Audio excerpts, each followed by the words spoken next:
जय श्री कृष्ण दोस्तों, राधे राधे। दोस्तों 15 फरवरी 2026 की महाशिवरात्रि पर अगर आपने गलती से भी अपने घर में यह 3 चीज़ें बनाकर खा ली तो समझ लीजिए कि आपने स्वयं अपने हाथों से अपनी बर्बादी लिख दी है।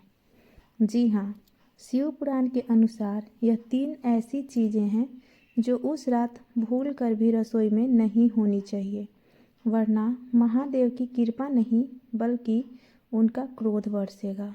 आज मैं आपको बताऊंगी कि कैसे यह मामूली दिखने वाली सब्जियां आपके हंसते खेलते परिवार को सड़क पर ला सकती हैं।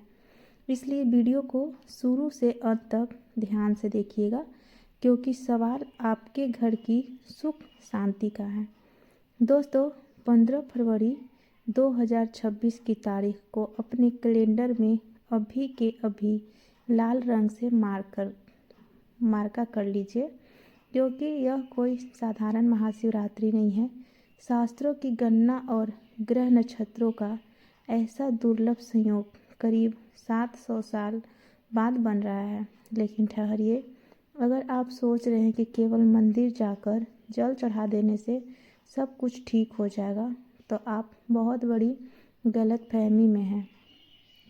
शिव पुराण के रुद्र संहिता में स्पष्ट लिखा है कि महाशिवरात्रि के दिन अगर आपके घर की रसोई में यह 3 सब्जियां गलती से भी बन गई या काट भी ली गई तो महादेव का तीसरा नेत्र नहीं खुलता, बल्कि आपके घर का विनाश शुरू हो जाता है। जी हाँ, आपने सही सुना। कंगाली ऐसे दरवाजे खटखटाएगी कि आप समझ भी नहीं पाएंगे कि पैसा आ कहाँ से रहा है और जा कहाँ रहा है। आज के इस वीडियो में मैं आपको उन 3 अभिशापित सब्जियों के बारे में बताने जा रही हूँ जो इस महाशिवरात्रि पर जहर के समान है। और सुनिए, जो तीसरी सब्जी है ना, वह तो हर भारतीय घर में रोज बनती है और वही आपकी सबसे बड़ी भूल साबित हो सकती है।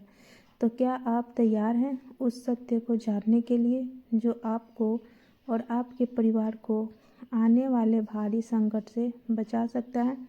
तो इस वीडियो को एक पल के लिए भी छोड़ने की गलती मत करना, क्योंकि यहाँ बात सिर्फ व्रत की नहीं है, बात आपके घर की सुख शांति और समृद्धि की है। चलिए सबसे पहले समझते हैं कि 15 फरवरी 2026 इतना खास क्यों है। ज्योतिष शास्त्र के अनुसार इस बार महाशिवरात्रि पर मकर राशि में एक ऐसा त्रिग्रही योग बन रहा है जो सीधा भगवान शिव के रौद्र रूप से जुड़ा हुआ है।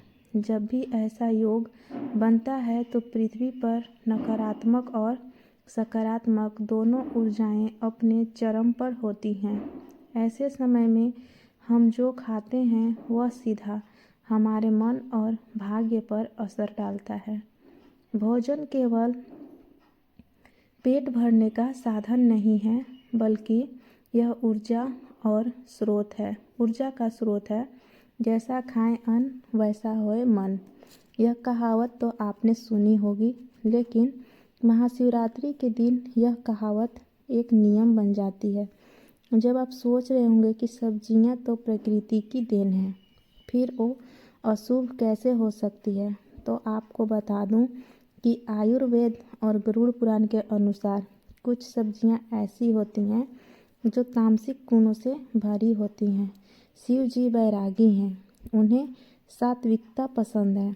इस दिन वातावरण में शिव तत्व की प्रधानता होती है। अगर आप उस दिन तामसिक भोजन पकाते हैं तो आप सीधे तौर पर उस दिव्य ऊर्जा के प्रवाह को अपने घर में आने से रोक देते हैं। यह वैसा ही है जैसे आप आग में घी डालने की जगह पानी डाल दें। तो चलिए बात करते हैं पहली सब्जी की, जिसे देखकर शायद आपको यकीन ना हो, लेकिन शास्त्रों में इसे महाशिवरात्रि के दिन घर में लाना वर्जित किया गया है।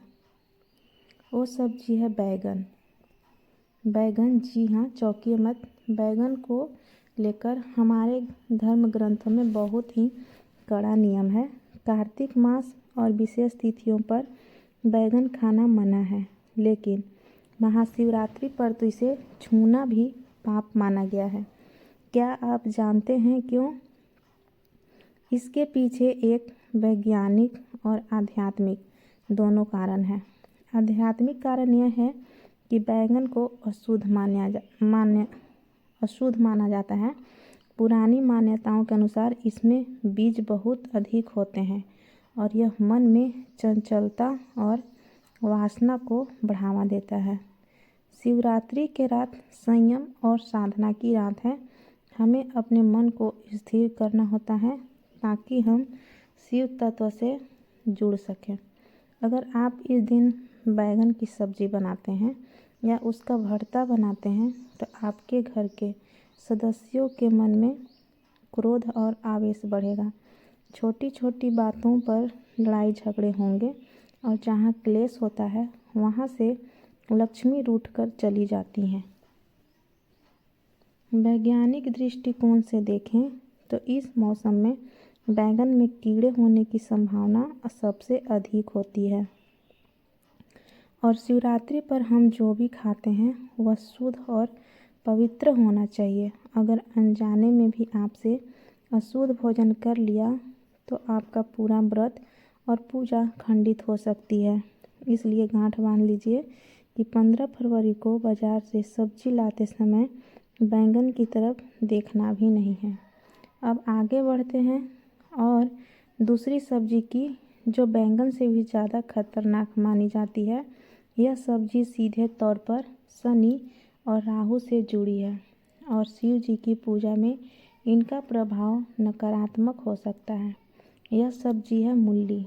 शायद आपको यह जानकर हैरानी होगी। आप कहेंगे कि मूली तो सलाद है, सेहत के लिए अच्छी है। लेकिन रुकिए, हम यहाँ सेहत की नहीं, हम यहाँ ऊर्जा और तरंगों की बात कर रहे हैं। मूली को एक तीखी गंध वाली सब्जी माना जाता है। शास्त्रों में कहा गया है कि जिस भोजन में तीव्र गंध हो वह राक्षसी भोजन की श्रेणी में आता है। महाशिवरात्रि की रात को काल रात्रि भी कहा जाता है। इस रात को नकारात्मक शक्तियाँ भी सक्रिय होती हैं। जब आप घर में मूली काटते हैं या पकाते हैं तो उसकी गंध से घर का वातावरण भारी हो जाता है। यह गंध सकारात्मक ऊर्जा को काट देती है। शिव पुराण के अनुसार महादेव को वह चीज़ें अर्पित की जाती हैं जो शीतलता प्रदान करें, जैसे दूध, दही, चंदन। मूली की तासीर और गंध दोनों ही उग्र हैं। अगर आपने इस दिन मूली के पराठे या सब्जी बनाई तो समझ लीजिए कि आप अपने घर में बीमारी को न्योता दे रहे हैं। ऐसा माना जाता है कि इस दिन मूली खाने से व्यक्ति की बुद्धि भ्रष्ट हो सकती है और वह ऐसे गलत निर्णय ले सकता है जिसका पछतावा उसे साल भर करना पड़ेगा। क्या आप चाहेंगे कि आपकी एक छोटी सी गलती आपके पूरे साल की मेहनत पर पानी फेर दे? नहीं ना। इससे पहले कि आपको मैं तीसरी और सबसे महत्वपूर्ण सब्जी के बारे में बताऊं जो आपके घर में कंगाली ला सकती है, मैं आपको एक बहुत ही ज़रूरी बात बताना चाहती हूँ। बहुत से लोग यह सोचते हैं कि हम तो व्रत नहीं रख रहे हैं, हम तो खा सकते हैं। ये सबसे बड़ी गलतफहमी है। महाशिवरात्रि का प्रभाव पूरी सृष्टि पर होता है, चाहे आप व्रत रखें या ना रखें। अगर आप उस दिन घर में रसोई जला रहे हैं तो नियमों का पालन करना पूरे परिवार के लिए अनिवार्य है। घर का एक सदस्य भी अगर नियम तोड़ता है तो उसका दोष पूरे परिवार को लगता है। अब समय आ गया है उस तीसरी सब्जी के बारे में जानने का, जिसके बिना शायद आपका खाना अधूरा लगता है। लेकिन महाशिवरात्रि के दिन यह सब्जी नहीं बल्कि साक्षात दरिद्रता है और वह प्याज और लहसुन है। आप कहेंगे यह तो हमें पता है, लेकिन रुकिए, इसमें गहरा रहस्य है जो आपको नहीं पता है। लोग अक्सर सोचते हैं कि सिर्फ व्रत वाले को प्याज लहसुन नहीं खाना चाहिए, लेकिन शास्त्रों में लिखा है कि शिवरात्रि के दिन इन चीज़ों का घर में होना भी अशुभ है। प्याज और लहसुन की उत्पत्ति की कथा समुद्र मंथन से जुड़ी हुई है। जब राहु का सिर काटा गया था तो उसके रक्त की बूंदें धरती पर गिरी थी, जिनसे प्याज और लहसुन की उत्पत्ति हुई। इसलिए इनमें रोग तो ठीक करने के गुण हैं, लेकिन इनका स्वभाव राक्षसी है। महाशिवरात्रि पर ग्रहों की स्थिति ऐसी होती है कि हमारा शरीर ब्रह्मांडीय ऊर्जा को ग्रहण करने के लिए रिसीवर की तरह काम करता है। प्याज और लहसुन तामसिक भोजन है जो हमारे शरीर में आलस्य, अज्ञान और क्रोध पैदा करते हैं। अगर आप इस दिन छोले, पनीर या कोई भी ऐसी सब्जी बनाते हैं जिसमें प्याज लहसुन का तड़का लगा हो, तो आप शिव की कृपा से वंचित रह जाएंगे। लेकिन एक खतरा सिर्फ यहीं ख़त्म नहीं होता है। एक और चीज़ है जिसे अक्सर लोग सब्जी समझकर पका लेते हैं, और वह है मसूर की दाल। हालांकि यह दाल है, लेकिन इसे सब्जी की तरह ही भोजन में गिना जाता है। शिव पुराण में मसूर की दाल को गौ रक्त के समान माना गया है। इस दिन मसूर की दाल बनाना या खाना महापाप है। तो अब सवाल यह उठता है कि आखिर हम खाएं क्या? अगर यह सब्जियां नहीं बनानी तो क्या बनाना शुभ होगा? इसका जवाब भी हमारे पुराणों में छिपा है। 15 फरवरी 2026 की महाशिवरात्रि पर आप लौकी की सब्जी बना सकते हैं। लौकी को सबसे शुद्ध और सात्विक माना जाता है। इसे खाने से मन शांत रहता है और शरीर हल्का रहता है, जिससे पूजा पाठ में मन लगता है। इसके अलावा आप कच्चा केला, कद्दू या तुरई की सब्जी भी बना सकते हैं। यह सारी सब्जियां सात्विक श्रेणी में आती हैं और शिव जी को प्रिय है। दोस्तों, एक बात और ध्यान से सुनिए। अक्सर हम इन नियमों को अंधविश्वास मानकर इग्नोर कर देते हैं। हम सोचते हैं कि अरे, भगवान तो भाव के भूखे हैं, उन्हें खाने पीने से क्या फ़र्क पड़ता है। यह सच है कि भगवान भाव के भूखे हैं, लेकिन यह भी सच है कि जैसा अन्न वैसा मन। अगर आपका अन्न ही शुद्ध नहीं होगा तो आपका मन शुद्ध कैसे होगा? और अशुद्ध मन से की गई पूजा कभी फलित नहीं होती।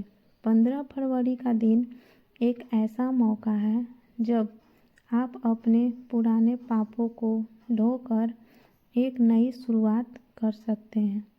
उस दिन ब्रह्मांड का द्वार खुला होता है। अगर आप थोड़ा सा संयम बरत लेंगे, अपनी जीभ पर थोड़ा सा काबू रख लेंगे, तो महादेव आपकी झोली खुशियों से भर देंगे। कल्पना कीजिए कि उस रात की जब पूरा संसार शिव की भक्ति में लीन होगा। मंदिरों में घंटियां बज रही होंगी, हवा में अगरबत्ती की सुगंध होगी और आपके घर में भी सात्विक भोजन की खुशबू आ रही होगी। जब आप शुद्ध मन और शुद्ध शरीर से महादेव के सामने हाथ जोड़ेंगे तो वह ऊर्जा सीधे आपके भीतर प्रवेश करेगी। आपको महसूस होगा कि कोई शक्ति है जो आपकी रक्षा कर रही है। लेकिन ज़रा सोचिए, अगर उसी समय आपके घर में प्याज लहसुन की गंध आ रही हो या बैगन पक रहा हो, तो वह सात्विकता खंडित हो जाएगी। नकारात्मक शक्तियाँ जो उस रात सक्रिय होती हैं, वह आपके घर की ओर आकर्षित होंगी और फिर शुरू होगा परेशानियों का दौर। बीमारी, पैसा अटकना, बच्चों का पढ़ाई में मन न लगना, पति पत्नी में क्लेश, यह सब उसी नकारात्मक ऊर्जा का परिणाम होता है।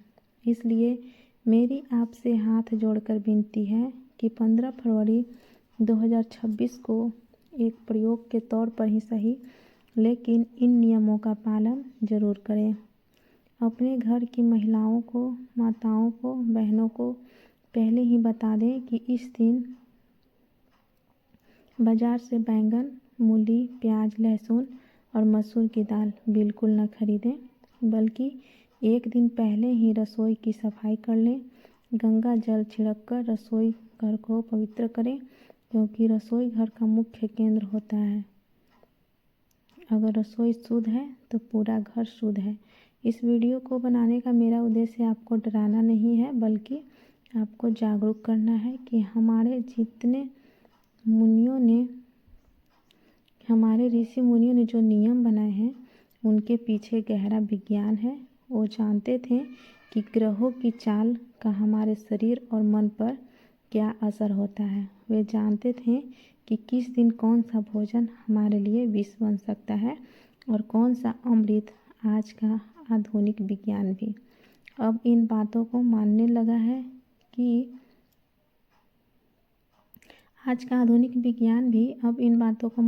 है कि भोजन का हमारे अवचेतन मन पर गहरा प्रभाव पड़ता है।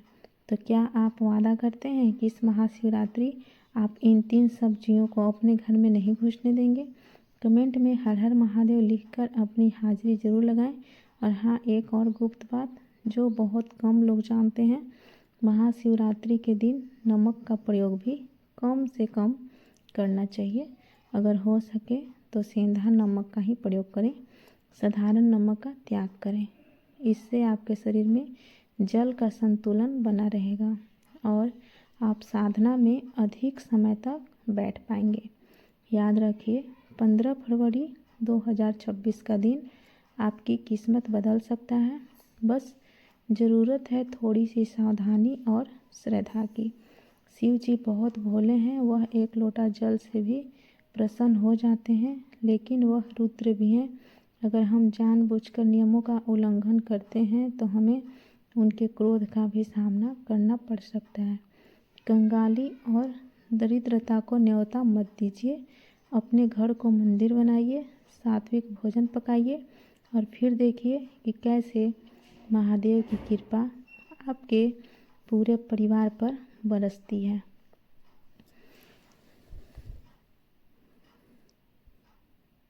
तो जाते जाते एक बार फिर दोहरा दूं, बैंगन नहीं, मूली नहीं, प्याज लहसुन नहीं, इन 3 दुश्मनों को उस दिन अपनी थाली से दूर रखें।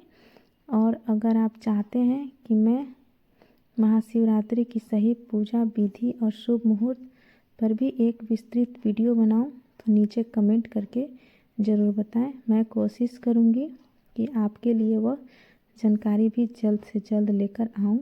अंत में बस इतना ही कहूँगी कि विश्वास ही फलदायक होता है। अगर आप विश्वास के साथ इस नियम का पालन करेंगे तो आपको परिणाम जरूर दिखेगा, और अगर मन में शंका रखकर करेंगे तो अमृत भी विष बन जाएगा। तो आज के वीडियो में बस इतना ही। मिलते हैं नेक्स्ट वीडियो में। तब तक के लिए हर हर महादेव। महादेव आप सभी की रक्षा करें। महादेव आपके घर के भंडार हमेशा भरे रहें। आप सभी को महाशिवरात्रि की अग्रिम शुभकामनाएं। इस जानकारी को अपने तक सीमित मत रखिएगा, अपने दोस्तों, रिश्तेदारों और परिवार सभी को शेयर कर दीजिएगा।